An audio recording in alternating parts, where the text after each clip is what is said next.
আসসালামু আলাইকুম। শুভ দুপুর। সবাই কেমন আছেন? আবারও চলে আসলাম নতুন একটা ভিডিও নিয়ে। আর আমি আজকে শেয়ার করছি গতদিনের আমার চিকেন বিরিয়ানির রেসিপিটি। ১ম এ আমি একটু পেঁয়াজ বেরেস্তা করে নিচ্ছি। পেঁয়াজ বেরেস্তা করা এই তো আমার হয়েই গেল। পেঁয়াজ বেরেস্তাটা তুলে রেখে আমি এদিকে আরেকটা পাত্রে চাল ধুয়ে ঝরিয়ে নিলাম। এরপরে মাংসটা আমি সানের মসলা, এদিকে আদা বাটা, রসুন বাটা, জিরা বাটা, লবণ, টক দই আর সর্ষের তেল দিয়ে মেরিনেট করে রেখেছিলাম।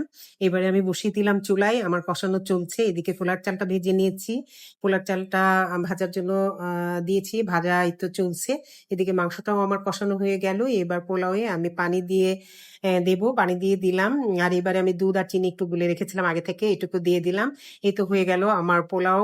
আর পোলাওয়ের অর্ধেক পোলাও তুলে রেখে আমি মাংস সাজিয়ে দিয়ে বেরেস্তা, কাঁচামরিচ ফালি, ঘি দিয়ে দিলাম। এরপরে আমি বাকি পোলাওয়ের টুকু এখানে সাজিয়ে দিচ্ছি। উপরে বেরেস্তা, ঘি আর মরিচ ফালি দিয়ে দিলাম। ভিউয়ার্স, আমার ভিডিওটি ভালো লেগে থাকলে লাইক, কমেন্টস আর শেয়ার দিয়ে পাশে থাকবেন। আল্লাহ হাফেজ।